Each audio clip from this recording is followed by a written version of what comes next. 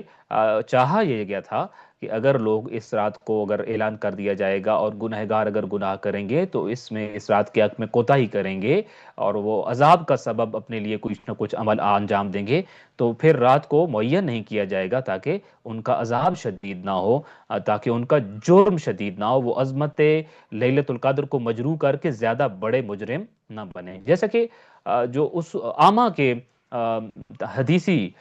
متون ہیں اس میں بھی ایک روایت یہ ملتی ہے کہ نبی کریم صلی اللہ علیہ وآلہ وسلم ایک رات کو گھر سے باہر اس ارادے سے نکلے کہ آج میں اپنی امت کو بتا دیتا ہوں کہ کون سی رات لیلۃ القدر ہوتی ہے۔ تو اس ارادے سے جب گھر سے نکلے فتلاح رجلان من المسلمین، دیکھا مسلمانوں کے دو لوگ آپس میں لڑ رہے ہیں اور لڑائی جھگڑا کر رہے ہیں. تو نبی کریم صلی اللہ علیہ وآلہ وسلم نے جب دیکھا، اور آپ بتانا یہ چاہتے تھے کہ آج کی رات لیلت القدر ہے اور اس کے بارے میں آگاہ کرنا چاہتے تھے، تو اب ایک دم چونک گئے کہ یہ تو دیکھو، اگر لیلت القدر کا میں کہتا ہوں اور لوگ کن کاموں میں مصروف ہیں یہاں پہ، اور ان میں سے کتنے ایسے لوگ ہوں گے جو اپنی اس روٹین کو جاری رکھیں گے اور ان کے اوپر کوئی اثر نہیں پڑے گا. تو آپ صلی اللہ علیہ وآلہ وسلم نے فرمایا کہ خرج تو لأخبرکم بلیلت القدر، میں تو اس نیت سے اور اس ارادے سے گھر سے نکلا تھا کہ میں بتاتا آپ کو کہ لیلت القدر کون سی ہے، میں خبر دینے والا تھا آج آپ کو. فتلاح فلان و فلان، میں نے دیکھا وہ فلان دو لوگ جو تھے آپس میں لڑائی جھگڑا کر رہے تھے. تو فرفعت، اور پھر جو حکم تھا اور جو اجازت تھی مجھے کہ ان کو لیلت القدر کے بارے میں بتا دو، وہ مجھ سے حکم اٹھا لیا گیا ہے، وہ اجازت اٹھا لی گئی ہے. اب مجھے اجازت نہیں ہے کہ میں اب آپ کو بتاؤں کہ لیلت القدر کون سی رات ہے. اور وَعَسَىٰ أَن يَكُونَ خَيْرًا لَكُمْ، شاید یہ جو اجازت اٹھا لی گئی ہے، اجازت بند کر دی گئی ہے کہ اب ان کو نہیں بتایا جائے کہ لیلت القدر کون سی رات کو ہوتی ہے، یہ شاید تمہارے حق میں یہی بہتر ہوگا. تو اس لیے ایک چیز جو ہے وہ یہ ہے کہ لیلت القدر کے تعیین کی وجہ، اس کو مخفی رکھنے کی وجہ، خدا نخواستہ ہمارے جیسے گناہگار ہیں کہ اگر کما حق کو قدردانی نہ کر سکیں اس رات کی، اور اس رات سے کما حق کو استفادہ نہ اٹھا سکیں، اور